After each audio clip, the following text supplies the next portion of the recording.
Welcome back, everyone. It's 2:15, and we are back at our road conference, reaching out to aspiring doctors.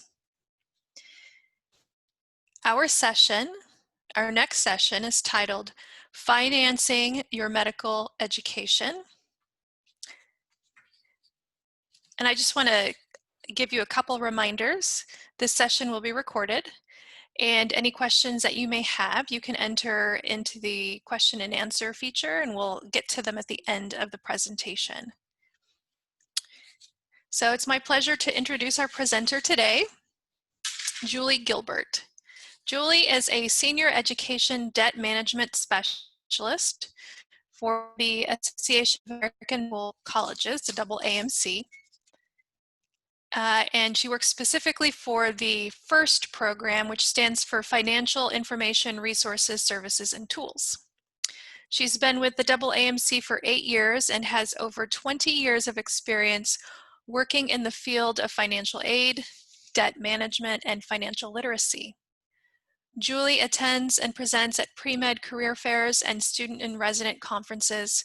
She provides workshops and webinars, and she manages the communication and marketing strategy for the FIRST program. She also helps to redesign and edit publications and web resources for the FIRST program, and we're so delighted that she's here with us today to speak to all of you. So without further ado, I'm going to stop sharing my screen and welcome Julie. Go ahead and start sharing. I think you're muted.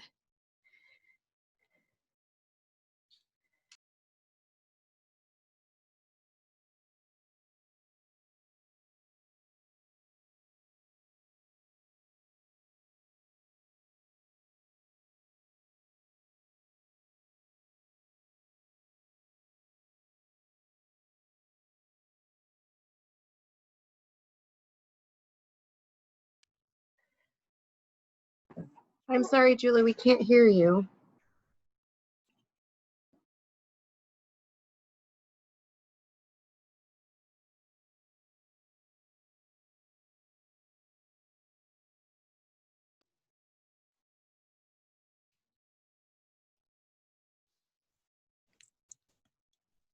Not yet. How about now? Yes. Okay, sorry about that. How's everybody? I'm going to share my screen here in just 1 second. All right. Thank you very much for having me, and I hope that this information will be helpful to everybody. I'm always pleased to share the resources that we have available at the AAMC. So I'm going to go ahead and get started, and I'm happy to take any questions at the end. I know we'll have plenty of time for that as well.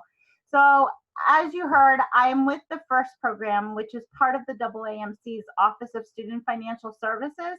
And we have a lot of free resources and materials available to pre-med students. We also work with current medical students as well as residents when it comes time for loan repayment. So hopefully, if you're not familiar with some of the resources that are available to you, you will be after this presentation. So I wanted to start out by showing you the FIRST website. If you go to aamc.org/first, you'll see the picture of the piggy bank, and the very next section underneath the piggy bank is really for pre-med students. It's all of the information and that we feel that you might be interested in as a pre-med student, or even possibly as a first-year medical student.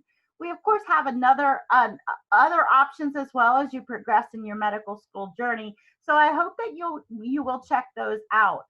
One of the most comprehensive resources that we have available to you is called the Education Debt Manager. This is a publication that we update as needed, at least once a year, if not more frequently, especially as things change within financial aid. Many students will review this document or this publication when they come in as a first-year matriculated student, and then they'll also really dive into the information within the resource when they're graduating, because we have a lot of information about loan repayment. Now, today's session is really going to be talking about some of the things that you need to know about paying for medical school, as well as some of the things that are going to be helpful for you as you progress throughout your medical education. However, I will cover very, very briefly what repayment might look like for a current or someone that's just graduating within the last 6 months or so. Because the reason I'm not going to share a ton of details about that is, one, because we really anticipate things will change as time progresses. So if you haven't made it to medical school yet, chances are things might look a little bit different by the time you graduate. So some of the things that you want to take a look at on the first website would include the fact sheets. These are one-page articles that often describe somewhat difficult or overwhelming topics, sometimes things that are a little confusing, such as what we have here, the financial aid application process, which if you haven't applied for aid before, this might be a little confusing to some students. So I would encourage you to take a look at those. And probably one of the other resources that, and to be honest, I use quite frequently is our search tool within the first website. So if you're not familiar with the AAMC Student Hub, which is what we call the whole website for all students, within the first website, there's also a search tool that you can use. And the search tool will be at the top of all of the first pages. And you can search by keyword, you can search by audience, or you can search by category, such as budgeting, credit, loan repayment, financial aid, things like that. If you were to do a search using this feature, for instance, if you do a search on scholarships, what will happen is all of the resources and materials that we have available that go over scholarships, whether it be for first-year students, second-year students, graduating students, whatever the case may be, scholarship will either be in the title or in the description of the document. So this is a really great place to start, especially if you don't know where to start or what options might be available to you. And if you really are just don't know where you want to begin, I would suggest looking at the categories that are available, and then you can start narrowing down your search in that way. We also have the Pre-Med Navigator, which if you're not familiar with it, it's a newsletter that comes out every month. One of the articles that was featured in the Pre-Med Navigator was this article called "The Top 10 Questions Pre-Meds Should Ask Medical School Financial Aid Officers." This is an article in which we went to the financial aid administrators at medical schools and we said, hey, what are the questions that you wish students would know about before they came to medical school? And so there are things in here like that can help you get a question started or get the conversation started at a medical school, such as, what is your application process for scholarships? Are there any specific to the school that I should know about? What's the average amount of student debt that students will graduate with here at this school? And this is just a really good article to help you get started with sometimes those confusing and sometimes just those scary topics that you want to talk with someone about at the medical school.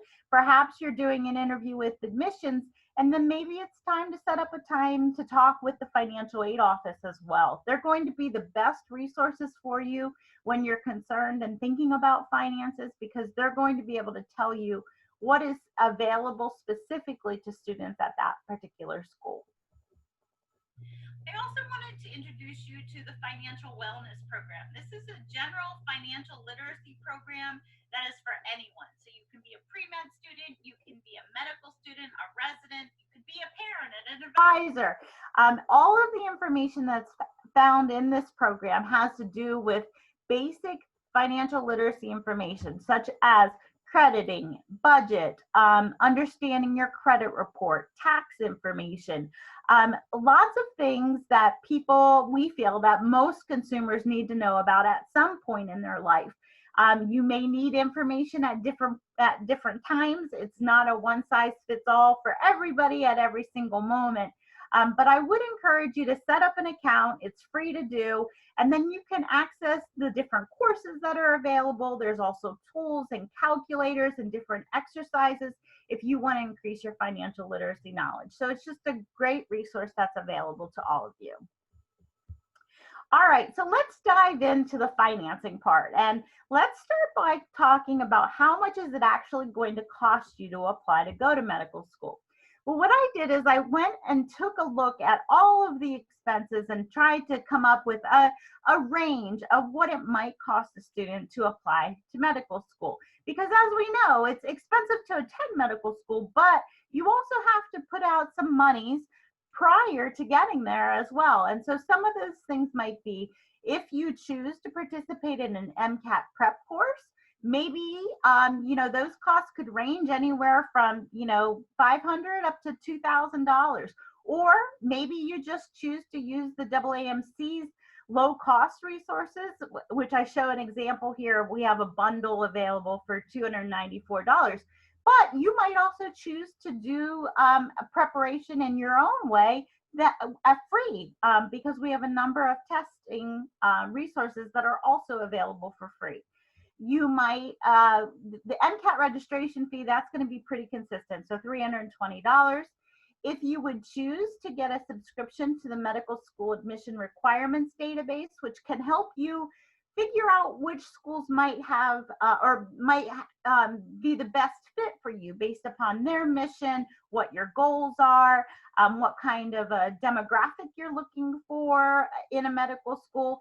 That the MSAR can be helpful to you. So if you were to get a 1 or 2 year subscription, that cost will vary. AMCAS is the application service, and as you can see there, it's costly to apply to medical school. So your first medical application is $170, but that'll increase as you apply to additional schools. So the reason I put 20 schools there is we find that that's the average amount of schools that students will apply to. That's not to say everybody. There are going to be some that apply to more. There are going to be some that might apply to fewer. So I just put in the 20 schools would be about $949. Some schools will have secondary application fees, and they can range as well, and not all schools will charge them. CASPER is a situational judgment test, and some schools will use that. There's also interviewing costs. But prior to COVID, when everybody was traveling to schools for those interviews, you'd have your airline fees or your transportation costs, staying at a hotel, food and clothing, to prepare for the interview. So even though everything is really, dire with COVID, there have been some positives that have come out of it, because the interviewing costs could certainly be a lot less for students now. So just something to consider. And then some schools will require a deposit. Some students will choose to do what's called a second look and actually go back to the school, which that can, of course, increase the costs prior to even getting into medical school. So my sample cost would be about $3,800. And again, your sample cost could be different depending upon how many of these resources you choose to use, how many schools you choose to apply to, and just the general, even sometimes just your general vicinity of where you're going to be located in relation to where you're possibly considering going to school. I wanted to point out a resource that was put out by the Princeton University Health Professions Office. Not only do they provide a sample of costs as well, but they have some additional information that can be very helpful to you. If you don't have a pre-health advisor, you can actually go to the NAHP, the National Association of Health Professions Advisors, and they also have a Find an Advisor service that you could use. But getting the information from a health professional advisor can be very helpful. They can help you walk through these costs and be aware of some different resources that might be available to you to perhaps even cut down on some of those costs just to apply to medical school. The other thing that can help you to apply to medical school and cut down on some of the costs is the fee assistance program. This is a program through the AAMC. It provides financial assistance to those who might otherwise not be able to have the resources to actually apply.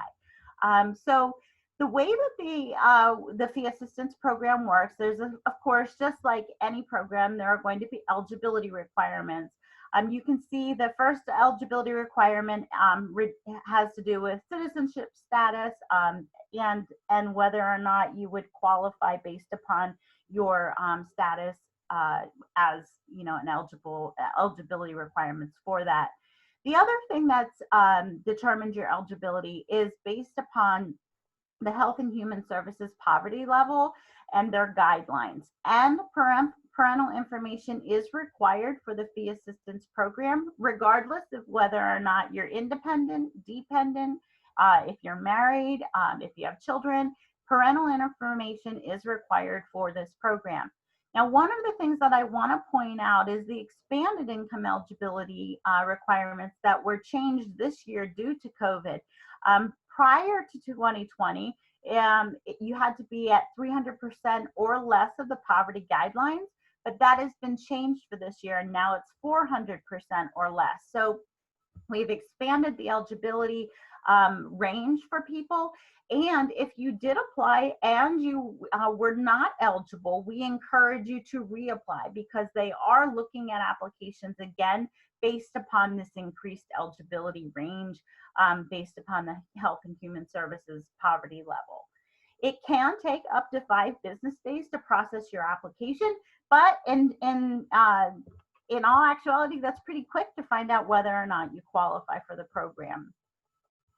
There are a number of benefits that are associated with the fee assistance program. The first one is reduced MCAT registration and rescheduling fees, free MCAT prep materials, as well as complimentary access to MSAR, which was that database to help you figure out which schools might be a good fit for you. There's also a waiver for all AMCAS fees for up to 20 medical school designations. So if you remember my previous slide that showed about the cost, that's a savings right there of about $949 if you had applied to 20 schools. And then, of course, there's eligibility for a scholarship should you need any type of medical evaluation for accommodations. The key to understanding this program is to realize that benefits are not retroactive. So in other words, if you know that you're going to want to apply for the MCAT exam, in 3 or 4 months, you want to make sure that you get your fee assistance program application in. And like I said, it only takes 5 business days, but you do need to get that information in so that you can take advantage of those benefits and that cost savings, because the benefits cannot be reimbursed to you after you've already taken the MCAT exam, for instance.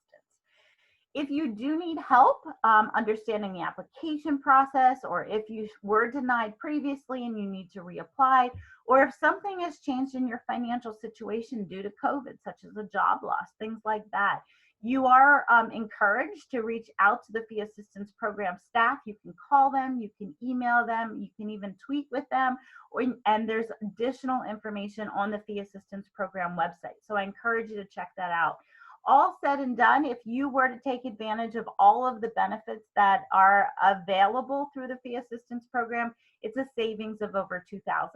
So it can be very helpful for many students. So how much will medical school cost? Well, this may not come as a surprise to some of you, and for others, you might be a little surprised when you look at the total amount. This information is from our Education Deck Fact Card, which is put out every year. The most recent information is for the class of 2019. So in November, we'll have the new information available. I wanted to show you what tuition and fees look like for a public institution as well as private. These are average numbers, and that is just tuition and fees. However, when you look at the cost of attendance, that includes more things. That includes things like your room and board. It includes transportation. It includes miscellaneous fees, maybe insurance expenses. So there's a number of things that go into the full cost of attendance. And when you multiply that by 4 years, that's when you see the larger amount there. So public $255 about, and private $337. Now, I'm showing you this information not to say, don't apply to private schools because it's more money. That is certainly not the case.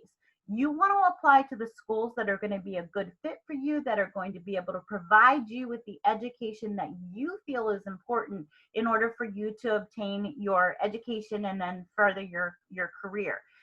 The reason we put this up here is because it does vary from public to private, but most important things to keep in mind is that just because a school might be more expensive, it doesn't mean that you're actually going to be paying that full amount of that cost of attendance.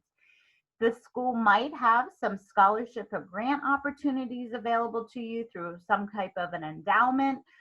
You may qualify for other types of institutional loans or institutional aid at one school over another. So please don't let the cost scare you from applying to a school that is of interest to you.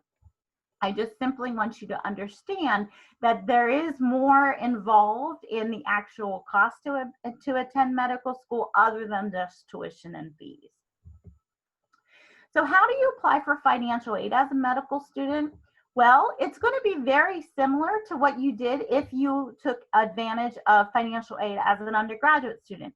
The big difference is, by federal regulation, you are considered an independent student whenever you're applying to go into a graduate or professional program. So what that means is that in order to qualify for federal aid, your eligibility is based upon your personal information. Now, that's not to say that some medical schools won't ask for parental information. Some schools will. And that's basically because some schools might have institutional funds that they are looking to award to students, and many times they will use parental information in order to help them determine which students have the most need to benefit from that institutional money. But the basic premise for applying for financial aid would be, first, I always recommend going to the schools that you're interested in, looking at their financial aid website. There you are going to find a lot of information. You're going to find information about deadlines. You're going to find information about what kind of aid is available at each particular school. You're going to be able to find out whether or not they are going to require your parental information. You're going to find out if they're going to have a secondary application in addition to the federal application. So just be aware of their process, know what their deadlines are. Make sure you fill out the federal application known as the FAFSA, the Free Application for Federal Student Aid, which can be found at studentaid.gov. Then go ahead and make sure you submit all of the necessary applications that are required by the school. And in my opinion, it's important to constantly look for scholarships. Those are going to be some of the opportunities that are not going to be available everywhere, not going to be available in every community, but they might be things that maybe you have an affiliation with, or your parents, or you belong to an organization or a club that has a scholarship available, and those can become available at any time of the year, and whether or not you're a first-year student, a second-year student, or so on. So be aware and keep your eyes and ears open about what might be available to you. So what kind of aid is available for medical students? Well, it's going to be very similar to what you might have had as an undergraduate as well. You could be looking for the free kind of money, which are grants and scholarships, which are awarded based upon either need or based upon merit. I say that it's normally free money, and that's because most of the time scholarships and grants don't have to be repaid. However, there are requirements and eligibility criteria that go with grants and scholarships. Sometimes if you don't meet those criteria, they can turn into a loan. So just be aware of what you're awarded, how that award works, and make sure that you meet the requirements for it. Then there are different loan types of programs that are available, such as federal loans. There are sometimes institutional loans available. Not all schools will have institutional loans. And then there are what's called private loans or alternative loans. I'm going to talk to you a little bit more in depth about the federal, institutional, and private loans to give you an idea of how these loan programs work for medical students. So with the federal loans, you're going to hear that you qualified for a direct unsubsidized loan. As a undergraduate student, you may have qualified for a subsidized loan, but as a graduate professional student, you are no longer going to be eligible for a direct subsidized loan. That was changed a while ago now, probably about 10 years ago, and the regulation changed to indicate that graduate and professional students only qualify for the unsubsidized loan. This is a federal loan in which you're eligible to borrow up to the cost of attendance at the school. So yes, you can take out a loan as long as you qualify and you have the availability of the funds to cover up to the cost of attendance. There is no credit check for a federal unsubsidized loan. You basically just need to fill out your FAFSA form, qualify for the loan, and then fill out the master promissory note or your promissory note, which is basically the loan application in order to get the loan. You do need to go through entrance and exit counseling once you graduate, and that's just so you understand your rights and responsibilities for borrowing the loan. You don't have to pay on this loan while you're in medical school. And as a matter of fact, if you have undergraduate loans, while you're in medical school, as long as you're attending at least half time, those undergraduate loans can be put into what's called an in-school deferment. So you're not required to pay on those loans either. Once you graduate from medical school, then you will have a 6-month grace period. Within that 6-month time frame, you're not required to make any payments on the loan. And then after that 6 months is over, that's when you'll start to pay back on the loan. You can actually choose to postpone payment on a direct unsubsidized loan while you're in your residency program. And some residency programs can range anywhere from 3 to 7 years. So you do have that flexibility with the federal loans. The interest rate for federal loans is set on a yearly basis. So for this year, the 2021 year, the interest rate on a direct unsubsidized loan is 4.30%. Now, because of what's called the CARES Act, and additionally because of the executive order that was signed into law by the president, the federal student loans that are held by the Department of Ed are going to be at 0% interest until the end of this year, unless something takes its place and creates that law to be extended. At this point in time, interest rates are at 0%. So it's actually a good time to be a borrower because no interest is accruing on the loan. And just to point out, an unsubsidized loan just means that the borrower is responsible for the interest on the loan.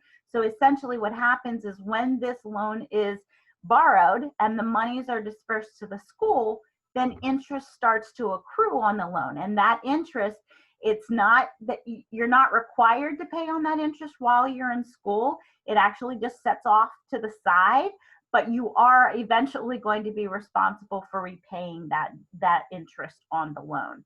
There's also what's called an origination fee for federal loans, and for the unsubsidized loan, it's 1.06%.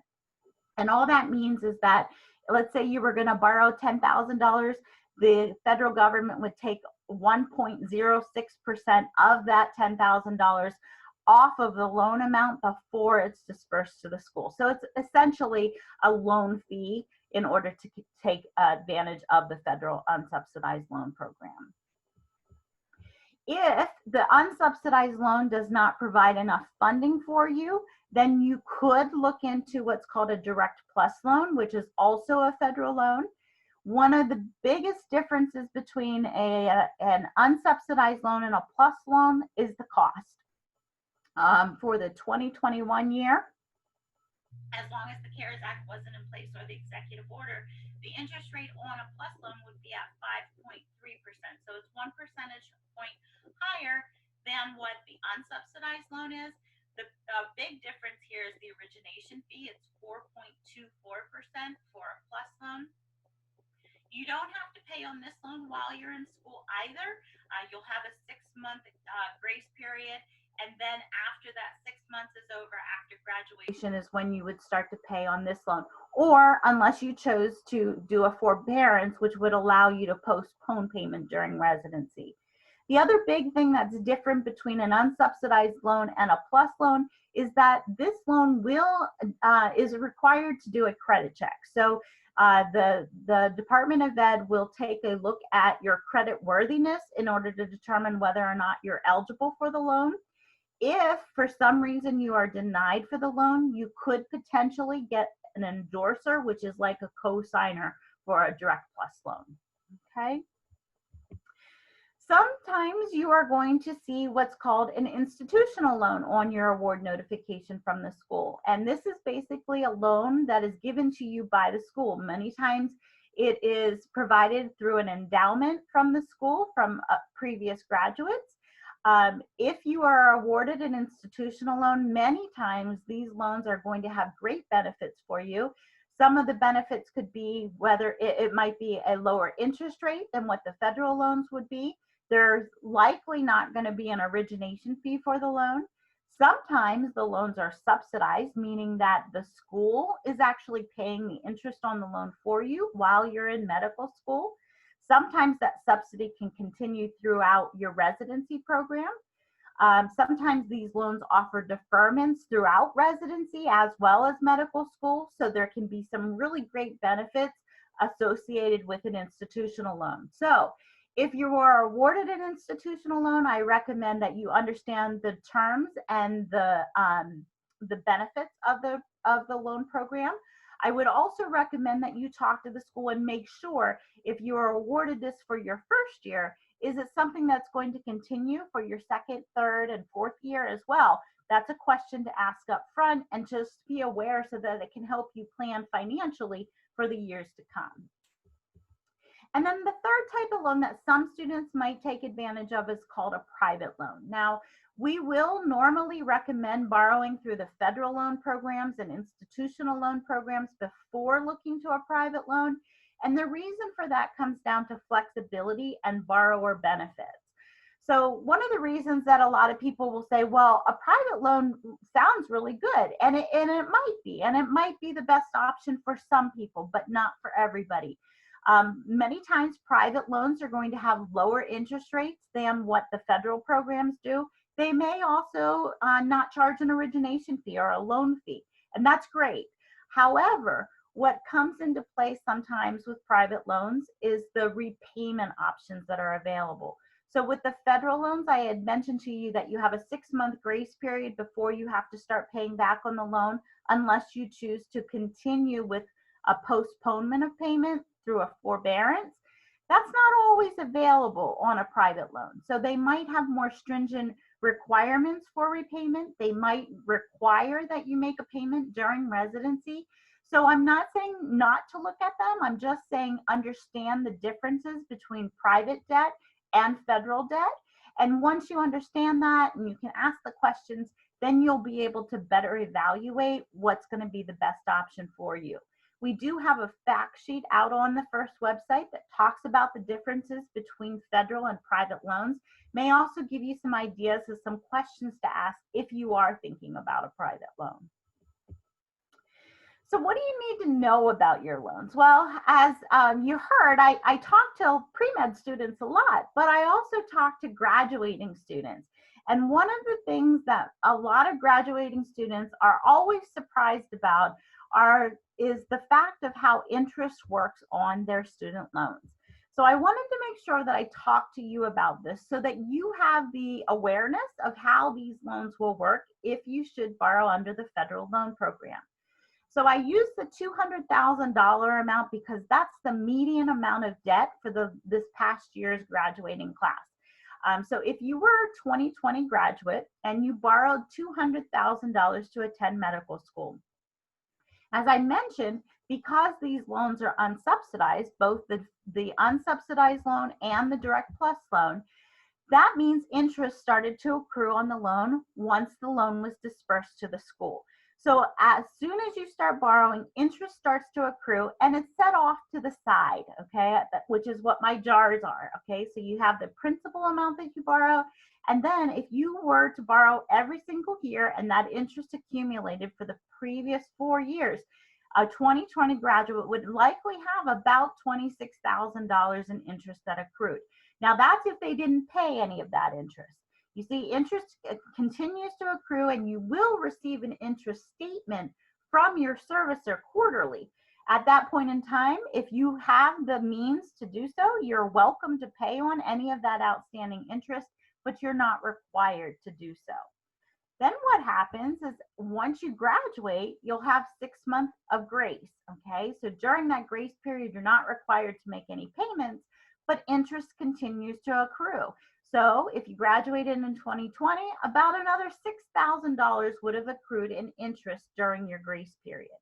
Now, again, this is a little bit different this year because the CARES Act went into place in March and it's extended through the end of December. So the interest is going to be a little bit different for students this year, but this would be if it was pre-COVID, okay, and pre the CARES Act. So what happens is after grace, what's going to happen is the amount that you borrowed, that principal, and all of the interest that accumulated during medical school as well as during your grace period will be capitalized. And capitalization just means all of that outstanding interest is added to the principal, and that new amount, that just about $232,000, that's the amount that will now accrue interest moving forward throughout residency. So during residency, you'll either choose a repayment plan to pay that amount back, or you will choose to do a forbearance, and that will just simply allow the interest to continue to accumulate, but you won't be required to make any payments, okay? So just understand that capitalization is basically a cost of borrowing. It is possible, if you should have any assistance available to you, to pay on some of that interest before capitalization occurs.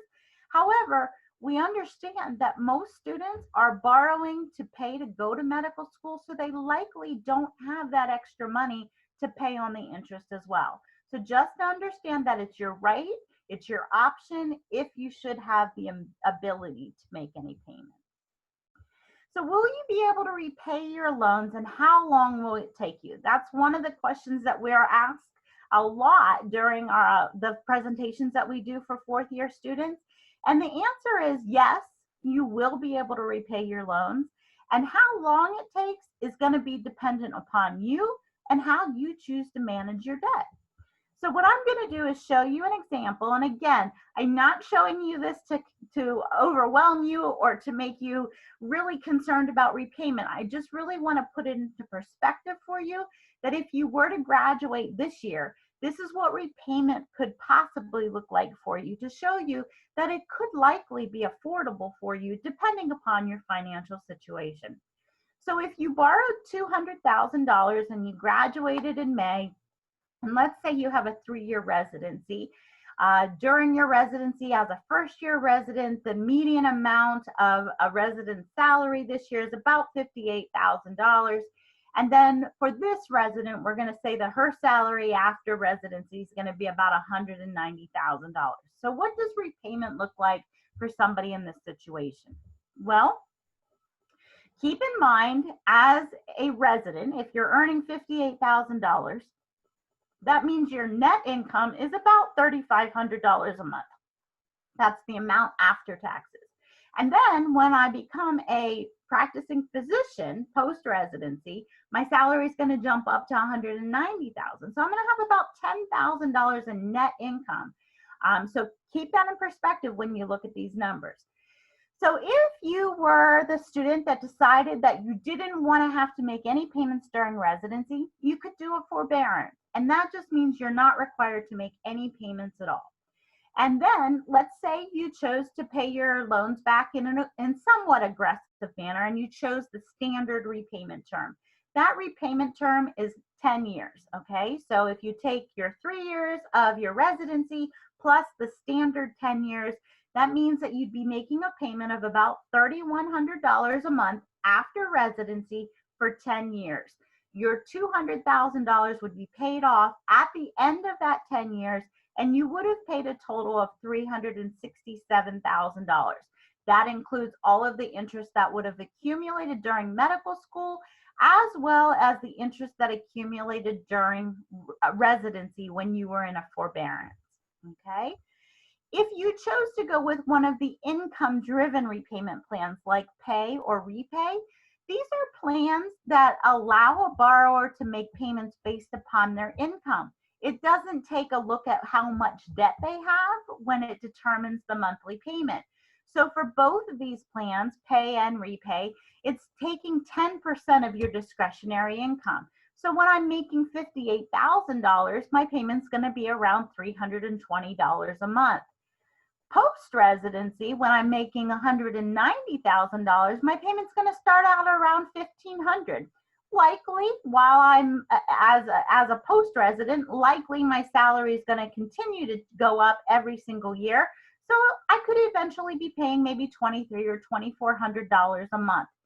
If I were to just pay those minimum payments, that means that I would pay for maybe 22 years, and I would pay a total of maybe $392, $444 if I just paid that minimum monthly payment.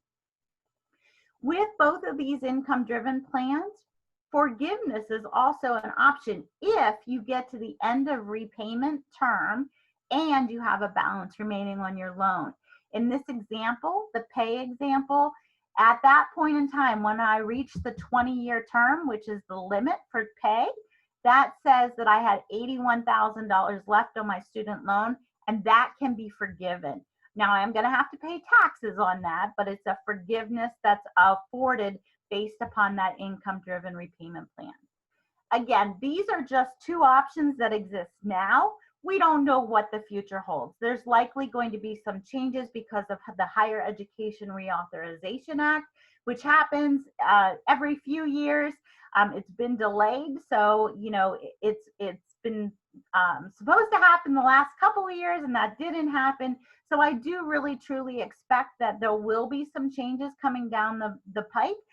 But what I really want you to see here is that no matter how much money you borrow, whether it's $200,000, $400,000, or $100,000, hopefully you see that whether or not you can make a payment is going to be up to you, because if you don't feel comfortable in making a payment, you can always do a forbearance, or you can turn to one of these income-driven repayment plans. And again, if you want more information, I would encourage you to take a look at that publication, The Education Debt Manager. These are just 3 repayment plans. There's actually 7 different repayment plans that you could potentially choose from right now. So if you want to learn some more about those repayment plans and how they work, take a look at the Education Debt Manager for examples of that information. Another question that we get quite a bit is, are there any programs that are going to help me repay my loans? In addition to the income-driven repayment plans, there are some programs that might be of interest to you. Maybe you're interested in the military, or perhaps you're interested in working in an underserved area. Maybe the National Health Service Program might be something for you. Or maybe you're interested in doing research with the National Institutes of Health. They have a loan repayment program where they'll actually help pay back some of your student loans. Maybe you'll be working for a nonprofit employer, and there's the Public Service Loan Forgiveness Program, which can also help cancel out some of your debt through forgiveness as long as you meet the requirements of the program. So there's a number of programs that are available. You can take a look at all of them on the database that we have that you can get to at that aamc.org ST loan. You can use this database and you can sort by designation, meaning is it a state or a federal program? You can look at the information that's available in a specific state by using the state sort feature.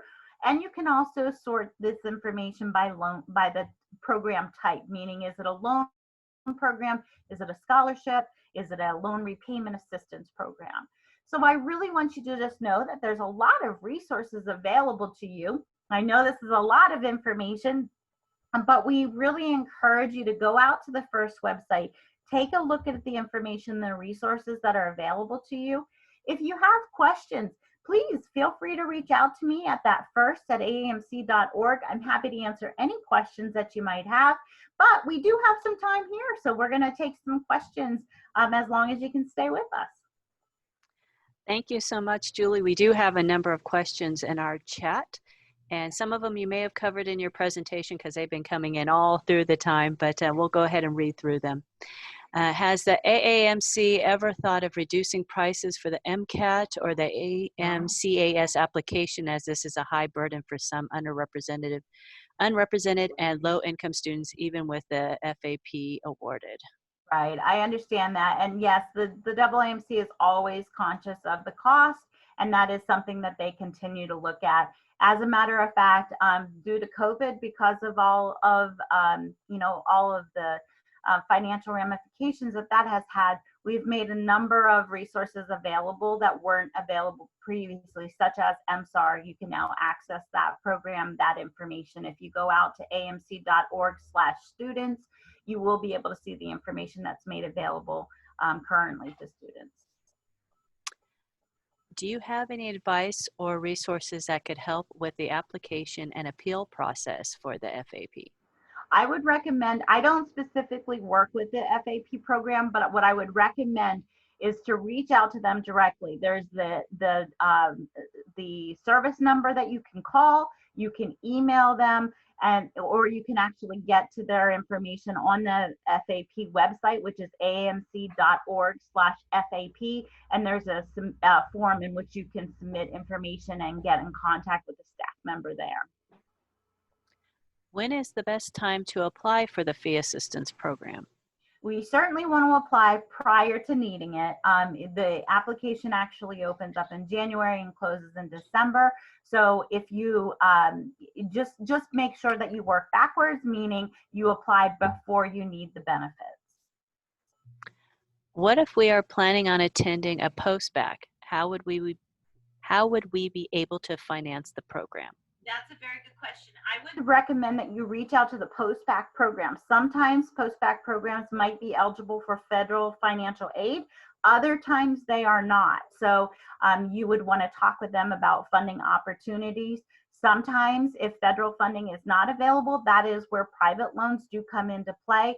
But again, just make sure you understand how those loan programs would work for you. When could you apply for eligibility fee assistance program? Can people out of high school, students going into nursing program apply, or you have to be in college already? You would want to be in college and be preparing to take the MCAT exam. So you don't want to apply too soon. I would recommend anybody that's looking at other health professions to go out on those health profession websites. Many times other organizations have fee assistance like programs for students that are going to be going into nursing, or perhaps into instead of into medical school, but into a DO school, or different things like that. Let's see. Oh, this is a repeat question. When would you start to apply to the fee assistance programs? And there is a calendar on the fee assistance program website. It talks about eligibility, the length of time for the application to be processed, and gives you information about when you should think about applying. What makes you eligible for an institutional loan? It depends upon the school's requirement to provide that funding. So generally they're going to have their own requirements. Many times it's a need-based system in which they want to give out their institutional loans to those that are most needy. If you are thinking about taking out a loan during the period in which the percent interest is at 0, will that be the rate throughout the rest of the loan life, or will this percent interest rate only be valid for this year? Right. What's happened, like right now, if you had an unsubsidized loan, that interest rate is set at 0. However, right now, the executive order is scheduled to end at the end of December, so December 31st. If that is not extended, then the interest rate on the unsubsidized loan for this year will revert back to that 4.3%. And that's where it will stay then, because it's a fixed rate loan once the funds are dispersed. Would it be possible to take out a loan with a lower interest rate to pay off medical school debt? What is your advice on this? Sure, that's what we call refinancing. And so sometimes students will choose, after they graduate, they will choose to do a refinance because of the fact that interest rates might be lower. It can be beneficial for some students. We actually have a fact sheet out on the FIRST website talking about refinancing. Again, we provide you some questions to ask to think about whether or not refinancing makes sense. For some students who are interested in working in a nonprofit field, they might be thinking about one of those programs that I mentioned called the Public Service Loan Forgiveness Program. In a case like that, that particular borrower would probably not want to refinance because a refinance loan does not meet the qualifications for that public service loan forgiveness. So I'm going to say it's going to be dependent upon the borrower, their plans, their future plans, and whether or not it makes sense for them financially based upon their financial goals. Because everybody can have a different goal. Some of people are going to be, I want to get this loan paid off as quickly as possible. Others are going to be like, I want to make the lowest monthly payment as I can because I have other kinds of debt to pay off. Maybe they have private loans from undergraduate study, or maybe they have credit card debt. So just be aware that everybody's situation is going to be different, and how you choose to manage it is going to be dependent upon you and your goals. I believe you've already touched on this with your last response, but I'll go ahead and read it. As some medical professionals believe that making minimum payments is actually better use of their income compared to focusing on paying off the student loans. How true may that be for some professionals? Yeah, I really honestly think it's going to be dependent upon the individual, because every consumer is going to handle different financial situations differently. I have talked to a number of students and that have said, why would you do a forbearance during residency if you can make somewhat of a payment?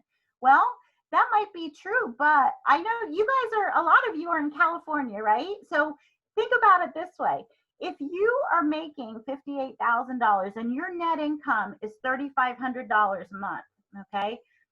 Let's face it, I live here in Pennsylvania and it's really, really inexpensive to live here. However, so I can probably get an apartment for maybe $800-900 a month.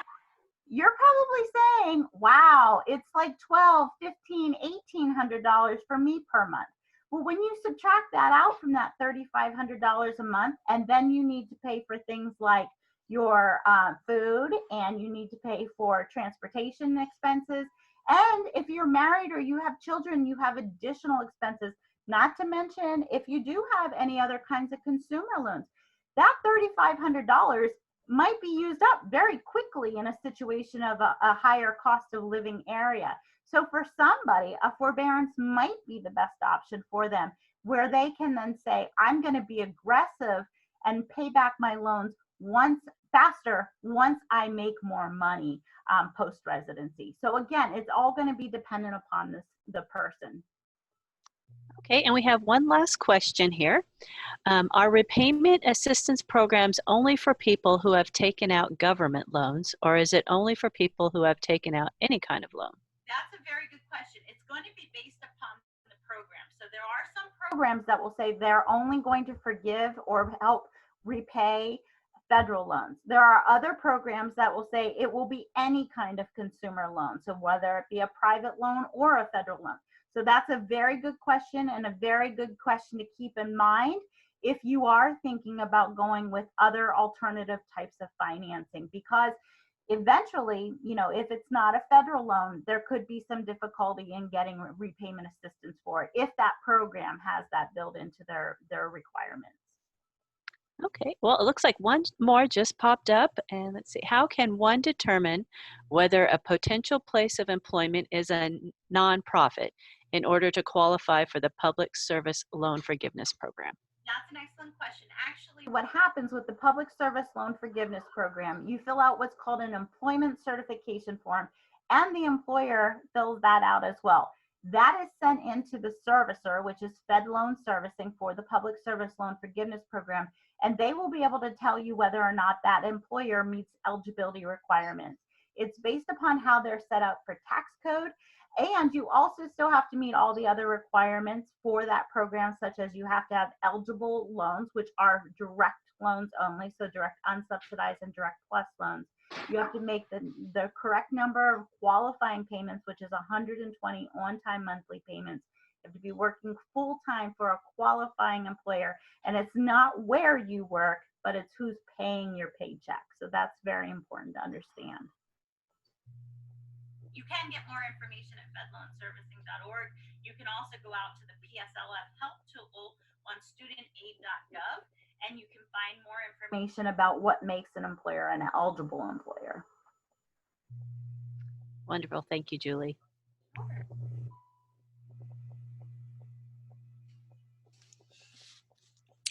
Okay. Julie, thank you so much for all of that information. I see that we have another question that just popped in. Oh, can you repeat the website? I think it's up there on the screen. Yep, this is our website. You can come here and we have links for the PSLF program. We have a number of tools. You can certainly come to our website to link back to any of those. Or if you can't find it, always email at first@aamc.org and I'm happy to help you out and provide you a link that way as well. Wonderful. Thank you so much. Julie, this has been a wealth of information. I know that my colleagues and I were chatting how we wish we knew some of this information ourselves. And I think it's just really helpful for our students to be thinking about early, right? As early as possible. I truly believe that there are a lot of people that get overwhelmed by this information. And so my opinion is the more you hear it, the more you'll start to understand and you'll be able to ask questions if something doesn't make sense. So please take advantage of that, the resources that are available and the people that are available to help you as well. And we wish you well. You'll do fine. You'll be able to repay whatever you borrow and you will be able to make it. We know that and we wish you the best. Yes, definitely. Well, thank you, Julie. We're going to go ahead and shift over to our next, we're going to wait until 3:30. We'll shift over to our next session, which is titled Military Medicine, Opportunities and Adventures. And I'm really looking forward to this session, mainly because, can you hear me okay? Yes. Okay. I'm really looking forward to this session, mainly because a lot of what Julie shared with regards to school loans and things like that, that a lot of people think that medicine is, you know, so out of reach, often don't realize that a career in the military is actually one way that you can have your schooling paid for or reimbursed through a GI Bill. So come back for this session at 3:30 p.m. And in the meantime, we will have a screensaver up and we look forward to seeing you soon.